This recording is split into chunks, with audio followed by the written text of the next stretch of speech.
3.5 years ago, I made one of the best decisions of my life.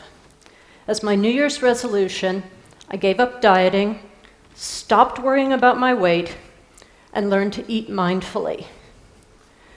Now, I eat whenever I'm hungry, and I've lost 10 pounds. This was me at age 13 when I started my first diet. I look at that picture now and I think, you did not need a diet, you needed a fashion consult. But I thought I needed to lose weight, and when I gained it back, of course I blamed myself. For the next 3 decades, I was on and off various diets. No matter what I tried, the weight I'd lost always came back. I'm sure many of you know the feeling. As a neuroscientist, I wondered, why is this so hard? Obviously, how much you weigh depends on how much you eat and how much energy you burn. What most people don't realize is that hunger and energy use are controlled by the brain, mostly without your awareness. Your brain does a lot of its work behind the scenes. And that is a good thing, because your conscious mind, how do we put this politely, it's easily distracted. It's good that you don't have to remember to breathe when you get caught up in a movie. You don't forget how to walk because you're thinking about what to have for dinner. Your brain also has its own sense of what you should weigh, no matter what you consciously believe. This is called your set point, but that's a misleading term because it's actually a range of about 10 or 15 pounds. You can use lifestyle choices to move your weight up and down within that range, but it's much, much harder to stay outside of it. The hypothalamus, the part of the brain that regulates body weight, there are more than a dozen chemical signals in the brain that tell your body to gain weight, more than another dozen that tell your body to lose it. And the system works like a thermostat, responding to signals from the body by adjusting hunger, activity, and metabolism to keep your weight stable as conditions change. That's what a thermostat does, right? It keeps the temperature in your house the same as the weather changes outside. Now, you can try to change the temperature in your house by opening a window in the winter, but that's not going to change the setting on the thermostat, which will respond by kicking on the furnace to warm the place back up. Your brain works exactly the same way, responding to weight loss by using powerful tools to push your body back to what it considers normal.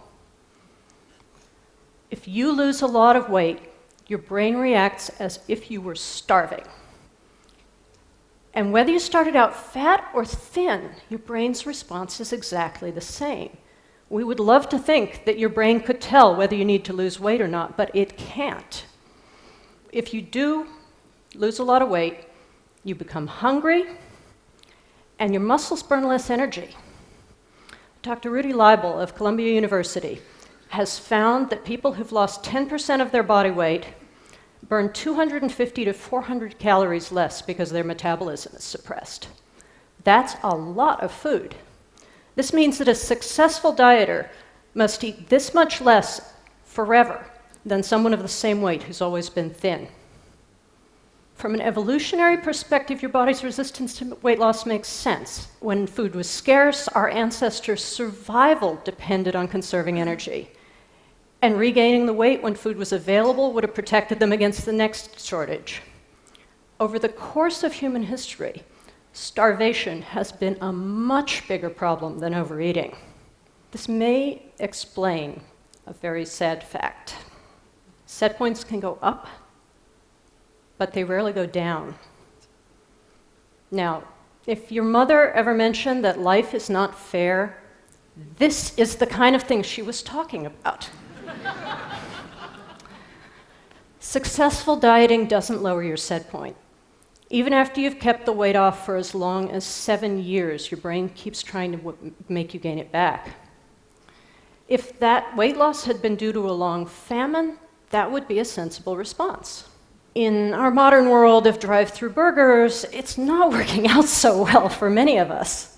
That difference between our ancestral past and our abundant present is the reason that Dr. Yoni Friedhoff of the University of Ottawa would like to take some of his patients back to a time when food was less available. And it's also the reason that changing the food environment is really going to be the most effective solution to obesity. Sadly, a temporary weight gain can become permanent. If you stay at a high weight for too long, probably a matter of years for most of us, your brain may decide that that's the new normal. Psychologists classify eaters into two groups: those who rely on their hunger and those who try to control their eating through willpower, like most dieters. Now, let's call them intuitive eaters and controlled eaters. The interesting thing is that intuitive eaters are less likely to be overweight, and they spend less time thinking about food. Controlled eaters are more vulnerable to overeating in response to advertising, supersizing, and the all-you-can-eat buffet. And a small indulgence, like eating one scoop of ice cream, is more likely to lead to a food binge in controlled eaters. Children are especially vulnerable to this cycle of dieting and then binging. Several long-term studies have shown that girls who diet in their early teenage years are 3 times more likely to become overweight 5 years later, even if they started at a normal weight. And all of these studies found that the same factors that predicted weight gain also predicted the development of eating disorders. The other factor, by the way, those of you who are parents, was being teased by family members about their weight. So don't do that. I left almost all my graphs at home, but I couldn't resist throwing in just this one, because I'm a geek, and that's how I roll.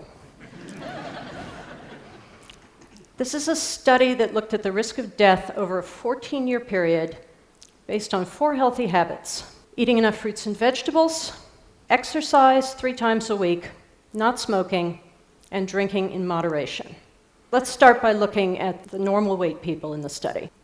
The height of the bars is the risk of death, and those 0, 1, 2, 3, 4 numbers on the horizontal axis are the number of those healthy habits that a given person had. And as you'd expect, the healthier the lifestyle, the less likely people were to die during the study. Now let's look at what happens in overweight people. The ones that had no healthy habits had a higher risk of death. Adding just one healthy habit pulls overweight people back into the normal range. For obese people with no healthy habits, the risk is very high, 7 times higher than the healthiest groups in the study. But a healthy lifestyle helps obese people too.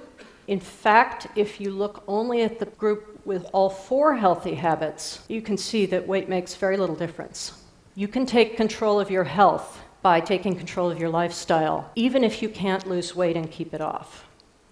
Diets don't have very much reliability. 5 years after a diet, most people have regained the weight. 40% of them have gained even more.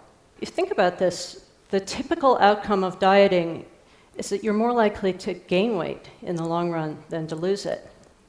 If I've convinced you that dieting might be a problem, the next question is, what do you do about it? And my answer, in a word, is mindfulness. I'm not saying you need to learn to meditate or take up yoga. I'm talking about mindful eating. Learning to understand your body's signals so that you eat when you're hungry and stop when you're full. Because a lot of weight gain boils down to eating when you're not hungry. How do you do it? Give yourself permission to eat as much as you want, and then work on figuring out what makes your body feel good. Sit down to regular meals without distractions. Think about how your body feels when you start to eat and when you stop, and let your hunger decide when you should be done. It took about a year for me to learn this, but it's really been worth it. I am so much more relaxed around food than I have ever been in my life. I often don't think about it. I forget we have chocolate in the house. I mean, it's like aliens have taken over my brain. It's just completely different. I should say that this approach to eating probably won't make you lose weight unless you often eat when you're not hungry. But doctors don't know of any approach that makes significant weight loss in a lot of people. And that is why a lot of people are now focusing on preventing weight gain instead of promoting weight loss. Let's face it, if diets worked, we'd all be thin already.